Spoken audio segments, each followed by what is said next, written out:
जिस तरीके से एलॉन मस्क और मार्क ज़करबर्ग के बीच में डिजिटली बॉक्सिंग मैच चल रहा है, उसी तरीके से एलॉन मस्क और मुकेश अंबानी के बीच में सैटेलाइट्स को लेकर लड़ाई चल रही है। पर क्यों, जानते हैं जिस वीडियो में, तो वीडियो को शुरू करते हैं। सबसे पहले सैटेलाइट बेस्ड कम्युनिकेशन को इतना ज्यादा बढ़ावा क्यों दिया जा रहा है? अगर हम भारत की बात करें तो भारत में 630 मिलियन इंटरनेट यूजर्स हैं, जितने की अगर हम यूएस, यूनाइटेड किंगडम, रशिया और साउथ अफ्रीका की पॉपुलेशन जोड़े ना तब बनते हैं, जिसे की वजह से पूरे वर्ल्ड में Bharat second largest internet user base के स्थान पर आता है।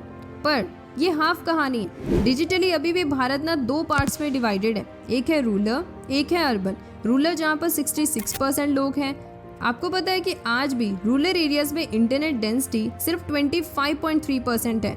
वहीं पर अर्बन एरियाज जहाँ पर 34% लोग रहते हैं, वहाँ पर इंटरनेट डेंसिटी 97.9% है। इसीलिए टेलीकॉम सर्विस प्रोवाइडर डेटा के अकॉर्डिंग अभी तक 25,000 से भी ज़्यादा ऐसे विलेजेस हैं जहां पर मोबाइल कनेक्टिविटी नहीं है, जैसे कि उड़ीसा में 6,000, अरुणाचल प्रदेश में 2,200, मध्य प्रदेश में 2,600 और महाराष्ट्र में 2,300। इसको सुधारने के लिए बेशक सरकार ने 2 स्कीम्स मिलाई, जैसे पहली है universal service obligation fund scheme, जिसके थ्रू ना सरकार ने 11,000 विलेजेस को इंटरनेट की सर्विसेज पहुंचाई थी।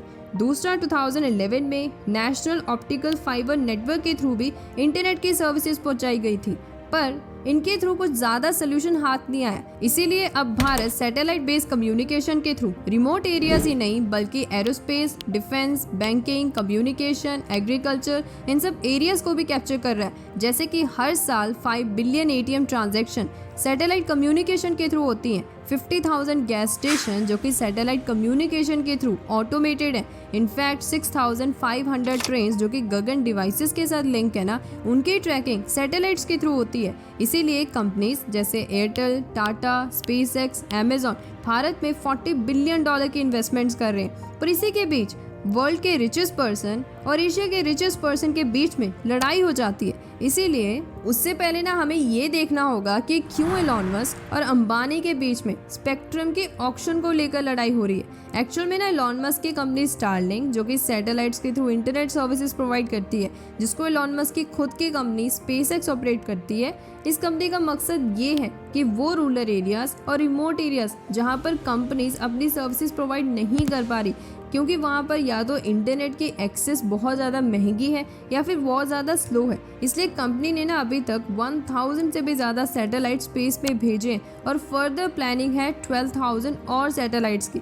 इसीलिए कंपनी का मकसद है कि पूरे वर्ल्ड में जितने भी रिमोट एरियाज, जैसे कि भारत में जहाँ पर जियो, वोडाफोन आइडिया, भारती एयरटेल अपनी सर्विसेज प्रोवाइड नहीं कर पा रहे, उन लोगों तक भी इंटरनेट की सर्विसेज पहुँचे। पर इसके लिए ना स्टारलिंक को पहले भारत सरकार से सैटेलाइट की सर्विसेज के लिए ना लाइसेंस लेना होगा। जैसे रिलायंस ने GMPCS लाइसेंस लिया है डिपार्टमेंट ऑफ टेलीकम्युनिकेशन से।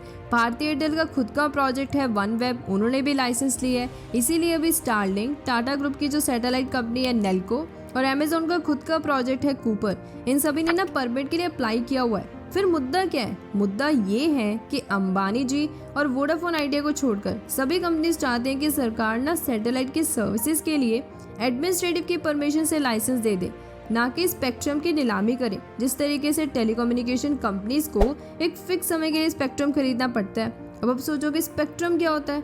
स्पेक्ट्रम का मतलब अलग अलग फ्रीक्वेंसी के रेडियो सिग्नल्स, जैसे मोबाइल के अलग, ब्रॉडकास्टिंग के अलग होते हैं, नेविगेशन सिस्टम के अलग होते हैं, जिसे हम बैंड्स बोलते हैं। कंपनी ज़्यादा से ज़्यादा बिड लगा के ना इन रेडियो सिग्नल्स को, मतलब इन बैंड्स को खरीदती है। फिर उसके बाद जाकर हम सब लोगों को इंटरनेट की सर्विसेज प्रोवाइड करती है। अब जो कंपनी जिस फ्रीक्वेंसी बैंड के लिए ज़्यादा बिड लगाती है वो उसी का ही हो जाता है। जैसे कि रिलायंस ने 2021 में ना 488.35 मेगाहर्ट्ज का स्पेक्ट्रम खरीदा था 57,122.65 करोड़ में। एयरटेल ने 355.45 मेगाहर्ट्ज का स्पेक्ट्रम खरीदा था। वोडाफोन आइडिया ने 11.80 मेगाहर्ट्ज का, जिससे ना सरकार ने एक साल में 77,814.80 करोड़ की अर्निंग्स की थी। पर मैं इसमें एक और चीज़ ऐड करना चाहती हूँ कि सरकार ने पूरे देश को ना 22 सर्कल्स में डिवाइड कर दिया इंटरनेट सर्विसेज के लिए, जहाँ पर टेलीकॉम कंपनी स्पेक्ट्रम खरीदती हैं और अपनी सर्विसेज प्रोवाइड करती हैं। अब यहाँ पर आप इस चार्ट को देखिए, आपको यहाँ पर टिक और क्रॉस के मार्क दिख रहे होंगे।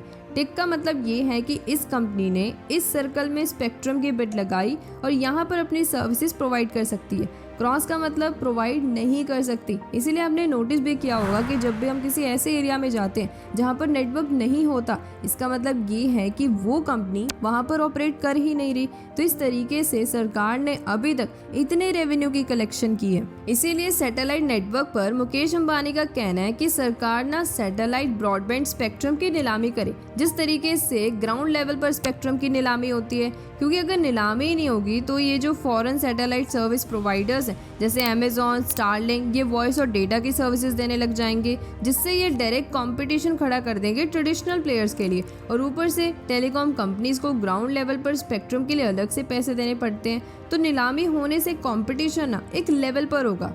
पर इसके ऊपर एलॉन मस्क और अमेजॉन, जिनका खुद का प्रोजेक्ट है कूपर, उनका कहना है कि ऑक्शन से चीज़ें आसान नहीं होंगी बल्कि और भी ज़्यादा मुश्किल हो जाएंगी।